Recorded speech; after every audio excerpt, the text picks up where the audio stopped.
Hello, it's Angelo Caruso. I'm here with Ara Topouzian. He is the head of state for the Troy Chamber of Commerce here in Michigan. You've got two titles, I think, yeah, Ara?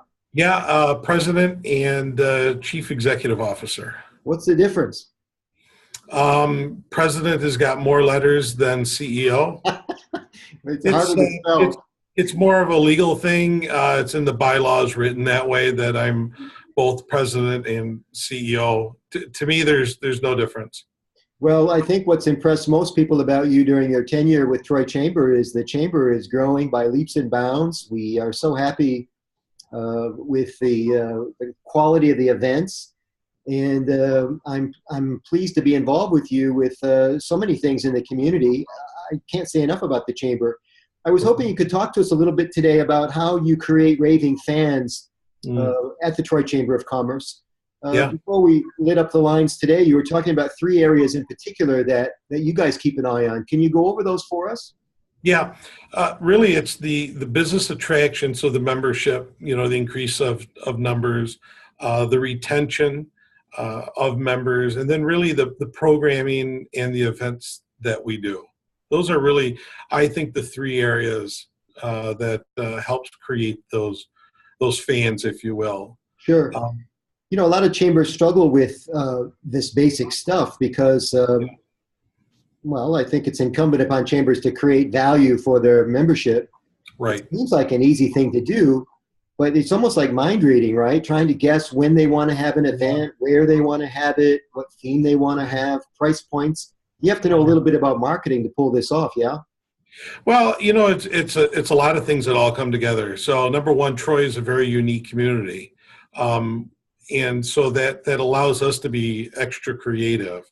Troy doesn't have a downtown per se.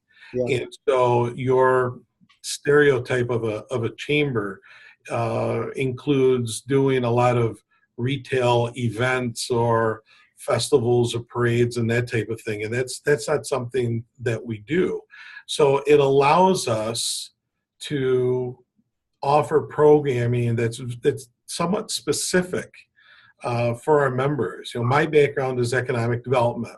Mm-hmm. I came in with the notion and said it right up front that we are an organization that could benefit from that as an overlying theme. And economic development means a lot of things to a lot of different people, but what it does do is it brings together a corporate business-to-business mentality here. So it allows us to be creative in the types of programming and events that we offer members. Yeah. For those of you watching from another state in the union or some other country, Troy is a very, very unique community. We have, I saw a study one time of how many languages were spoken in the Troy public schools. Ara, do you know the number? It's over 80. It's an amazing confluence Yes. of culture here in Troy. Yes. The other interesting thing, Ara is right, there is no downtown per se, but there's a huge corporate tax base. Yes. A large number of, I don't know if it's Fortune 500 or Fortune 1000 companies are actually headquartered in Troy. Do you know the stat? Both. You've got some of the major financial institutions are located here in Troy. You've got a number of major automotive suppliers. And then you've got, some of the I call like the service-based companies, the CPA firms, the law firms, and a lot of them are big ones, and they're headquartered here. As a matter of fact, I can look out my window and see three of them just from here. So it's a very unique community. Very, very structured with business, in business, and not just corporate, but very big on hospitality as well. We talk about Big Beaver Road, which is the main thoroughway, if you will, in Troy. And, you walk 3 steps and you'll find a restaurant. Yeah. And I'm not talking your fast food franchise chains either. We're talking fine dining. We're talking restaurants that have located in Troy specifically, as opposed to other communities in the state of Michigan.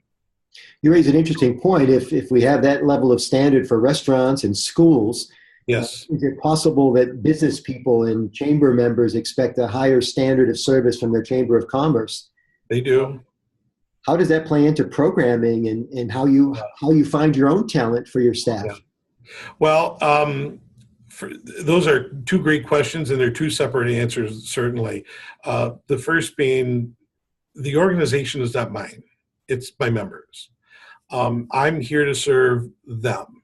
Those dues-paying members, they pay to belong to the organization. They're very specific in their wants and needs. And if I don't adapt to what they want, then we're not going to be successful. So there's a constant amount of outreach. So when you talk about creating raving fans, you have to go out there and talk to your fans, and that's how you create them. You need to find out what they want, what they're looking for.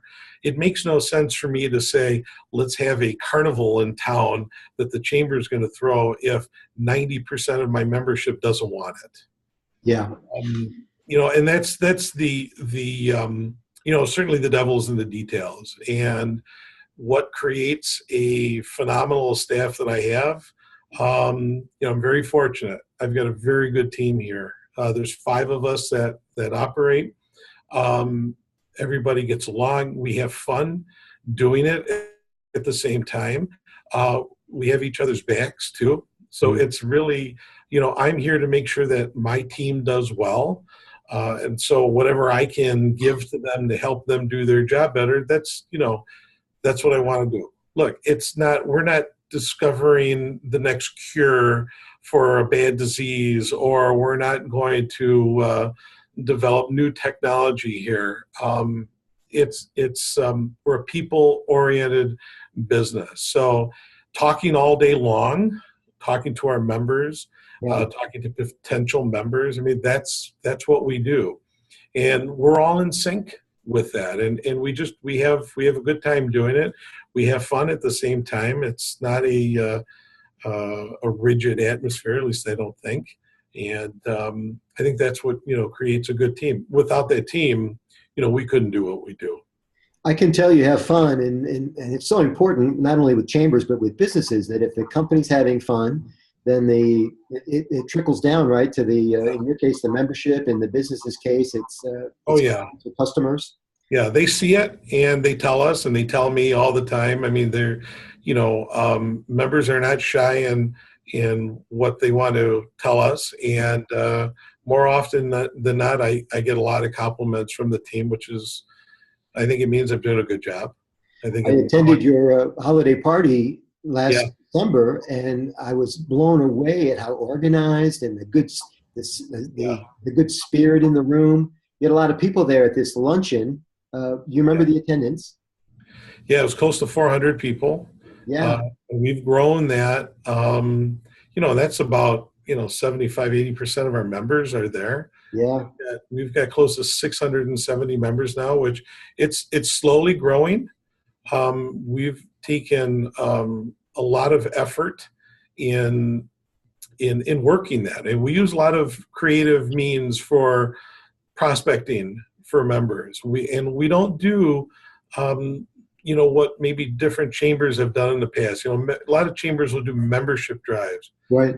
Membership drives don't work. What's really key, Michael, for us is that members need to be able to get an ROI. So not everybody necessarily needs to be a chamber member. I don't need to just grab a person or a business to come and join, and then I go, great, I got their money, we can move on to the next person.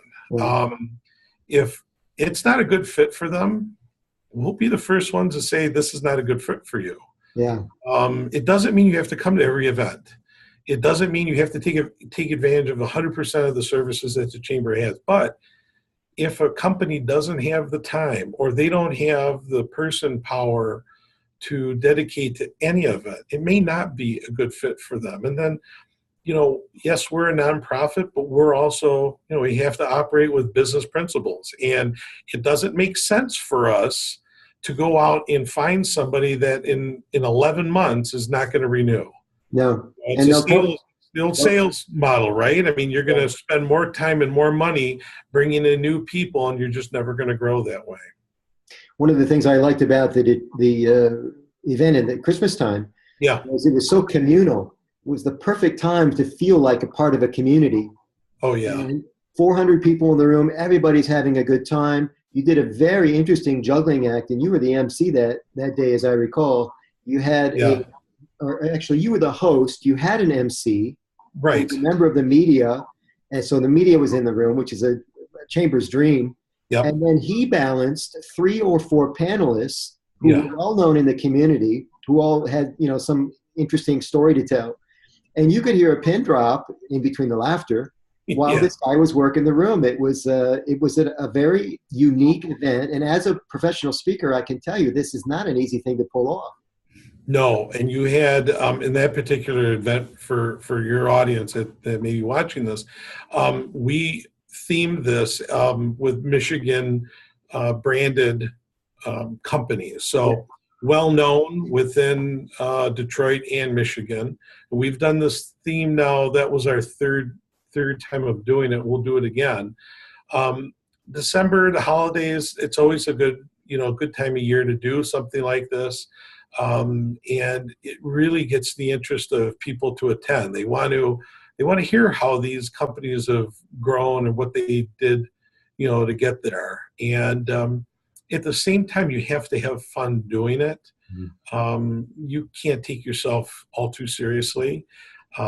We don't, like I said, we do very professional events. We do very corporate friendly events. We do CEO luncheons. We do forums and this sort of thing. But you also have to have fun doing it too. So it doesn't hurt that I'm a ham and that I don't have a problem being in front of a mic. But, that kind of lends to it. It really sort of knocks down any tension if there really is. And there really isn't in our events. You really walk away with 1 or 2 takeaways at a time, and also you feel good about it, and maybe meet some people along the way.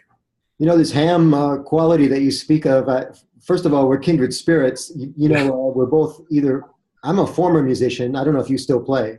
Yeah, no, I call it a professional hobby because I don't do it every day, but I play professionally.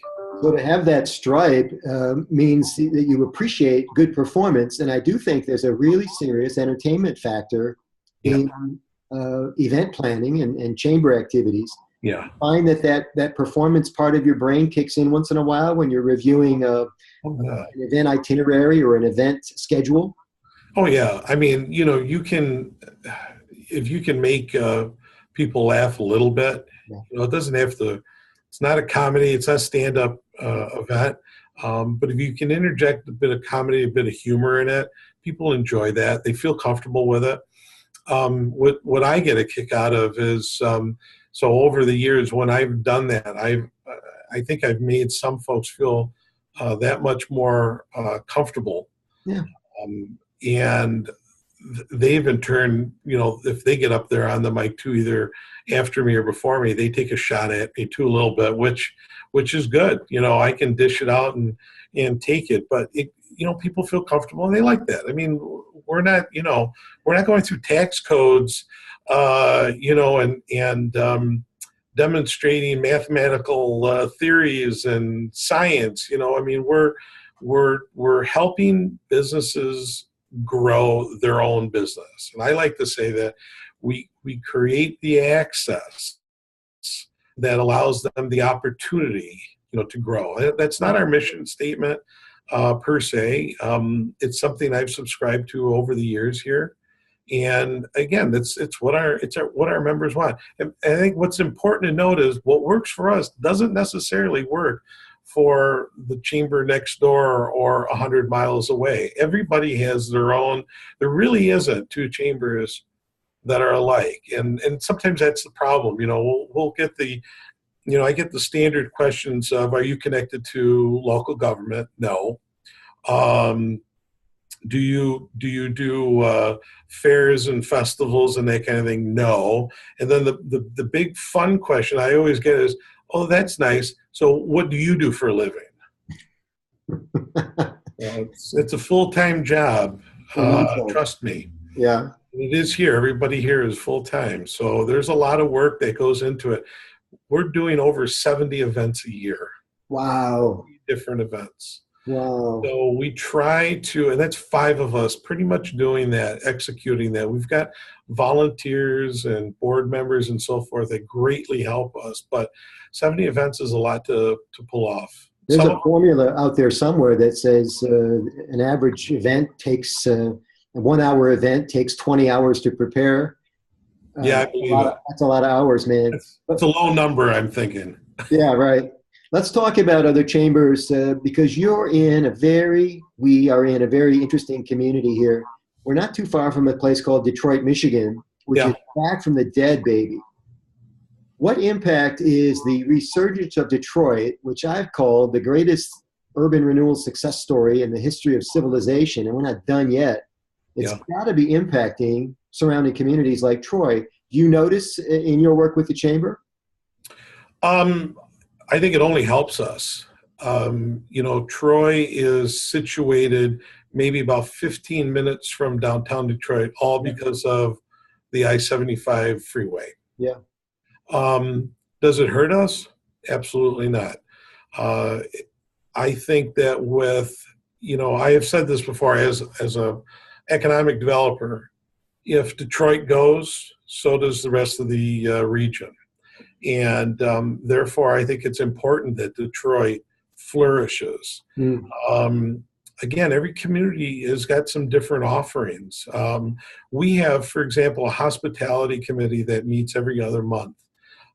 It's been run by the same couple people for a number of years. It's very popular in our community. The restaurants, the hotels all belong to the hospitality committee. And there is always someone from the Detroit Convention Visitors Bureau that comes out that talks about what's going on in the region. Because again, if there's a major event or a major sporting event in downtown Detroit, not everybody is staying in downtown Detroit. And so it does filter north, and it filters this way, and the hotels do well by it, and the restaurants do well by it. So just by the fact that Detroit's growing, so does the rest of the community. I mean, it's amazing the resurgence that you're seeing in Detroit, and I just hope it continually gets better. But and there's lots of restaurants, for example, a lot of great restaurants in Detroit, and I say that because we also have a lot of fine dining restaurants that when you drive by at lunchtime or at night, they're packed. They're very busy, and they're doing very well. And a lot of them are brand names, but some of them are smaller entrepreneurs that are just doing gangbusters. In the restaurants, we seem to keep getting 1 or 2 new restaurants a year, and those are filling up too. I've seen very rare any restaurant go out of business. If they've gone out of business, there's probably multiple reasons going on there, but most of them do well and they flourish. And if Detroit was a negative impact to a city like Troy, we would have seen it by now. It just helps. I think everybody, the region's growing strong. I know it sounds very kumbaya-ish to say some of that, but it's really true. Well, there's an old saying that a rising tide raises all ships, right? Yeah, I think that's true. So maybe that's where we're at with Detroit. We know that the Troy Chamber is certainly pulling its oars. I know that one of your stripes, before we say goodbye, and I'm with Ara Topouzian, everybody. He's the executive director and president. Did I say that right, executive director? No, there's some chambers that are executive directors. I'm just president, CEO. I got enough titles. Don't give me a third one. Of the Troy Chamber of Commerce here in the southeastern Michigan. And the partnerships are really your strength. You have an economic development background. And I like how you see beyond the basic relationship between the chamber and a member.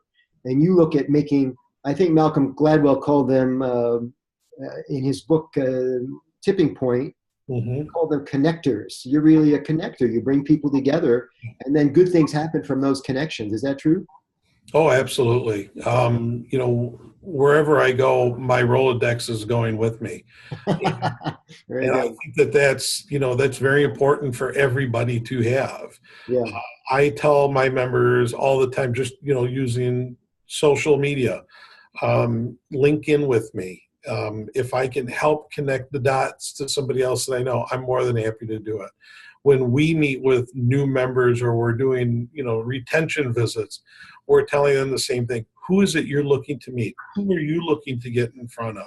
Yeah. Again, that goes back to the membership experience. I mean, if we've got nobody that we can't help them with, I think that's part of the package that they're buying into, is they get to utilize us. I'm always more than happy to try and open a door for a potential, for potential connection between members. I mean, for me to say no, I think is idiotic, and doesn't really bode well for my reputation, certainly the one of the chamber. So it's actually a very gratifying experience to be able to put, this person with that person, and if they can create some business out of it, I mean, that's a win-win scenario, because guess where they got that from?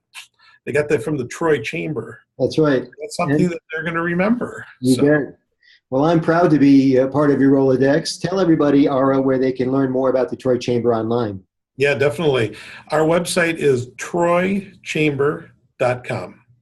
TROY. Very good. Ara Topouzian, everybody, thank you so much for being on the call, Ara, and thank you. And please thank your staff for all of the good work they do for the Troy community and beyond. I will. Thank you, Michael. See you later. Bye-bye.